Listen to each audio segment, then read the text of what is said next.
तीन विकल्प। बहुत समय पहले की बात है। किसी गांव में एक किसान रहता था। उस किसान की एक बहुत सुंदर बेटी थी।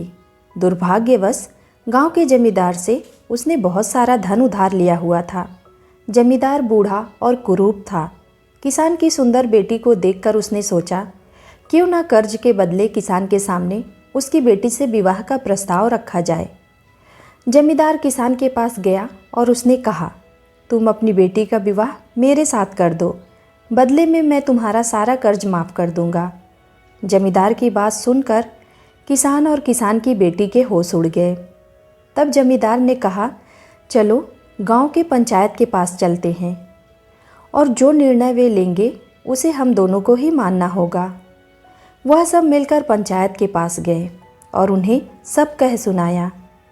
उनकी बात सुनकर पंचायत ने थोड़ा सोच विचार किया और कहा, यह मामला बड़ा उलझा हुआ है, अतः हम इसका फैसला किस्मत पर छोड़ते हैं। जमींदार सामने पड़े सफ़ेद और काले रोड़े के ढेर में से एक काला और एक सफ़ेद रोड़ा उठाकर एक थैली में रख देगा। फिर लड़की बिना देखे उस थैली से एक रोड़ा उठाएगी और उस आधार पर उसके पास तीन विकल्प होंगे। पहला विकल्प यह होगा कि अगर वह काला रोड़ा उठाती है तो उसे जमींदार से शादी करनी पड़ेगी और उसके पिता का कर्ज माफ़ कर दिया जाएगा। दूसरा विकल्प यह है कि अगर वह सफ़ेद रोड़ा उठाती है तो उसे जमींदार से शादी नहीं करनी पड़ेगी और उसके पिता का कर्ज भी माफ़ कर दिया जाएगा।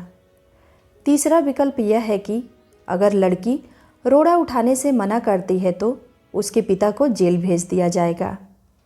पंचायत के आदेशानुसार जमींदार झुका और उसने दो रोड़ा उठा लिया। जब वह रोड़ा उठा रहा था तो तब तेज आंखों वाली किसान की बेटी ने देखा कि उस जमींदार ने दोनों काला रोड़ा ही उठाया है और उन्हें थैली में डाल दिया है। लड़की इस स्थिति से घबराए बिना सोचने लगी, वह क्या कर सकती है। उसे तीन रास्ते नजर आए। पहला, वह रोड़ा उठाने से मना कर दे और अपने पिता को जेल जाने दे। दूसरा, सबको बता दे कि जमींदार दोनों काले पत्थर उठाकर सबको धोखा दे रहा है। तीसरा, वह चुप रहकर काला रोड़ा उठा ले और अपने पिता को कर्ज से बचाने के लिए जमींदार से शादी करके अपना जीवन बलिदान कर दे। उसे लगा कि दूसरा तरीका सही है, पर तभी उसे एक और भी अच्छी उपाय सूझी। उसने थैले में अपना हाथ डाला और एक रोड़ा अपने हाथ में ले लिया और बिना रोड़ा की तरफ देखे उसके हाथ से फिसलने का नाटक किया। उसका रोड़ा अब हजारों रोड़ों के ढेर में गिर चुका था और उनमें ही कहीं खो चुका था। लड़की ने कहा, हे भगवान, मैं कितनी बेवकूफ़ हूँ। लेकिन कोई बात नहीं, आप लोग थैले के अंदर देख लीजिए कि कौन से रंग का रोड़ा बचा हुआ है।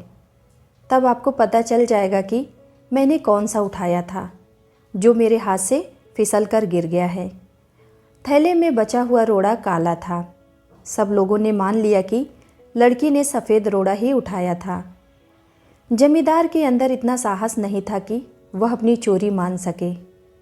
लड़की ने अपनी सोच से असंभव को संभव कर दिया। दोस्तों, हमारे जीवन में भी कई बार ऐसी परिस्थितियां आ जाती हैं जहां सब कुछ धुंधला सा दिखता है। हर रास्ता नाकामयाबी की ओर जाता हुआ महसूस होता है। पर ऐसे समय में यदि हम घबराए बिना सोचने का प्रयास करें तो उस लड़की की ही तरह अपनी मुश्किलों को दूर कर सकते हैं। उम्मीद करती हूँ आप सबको यह कहानी ज़रूर पसंद आई होगी। ऐसे ही नए नए कहानियों के साथ जुड़े रहने के लिए कृपया हमारे चैनल को लाइक और सब्सक्राइब ज़रूर कीजिएगा। धन्यवाद।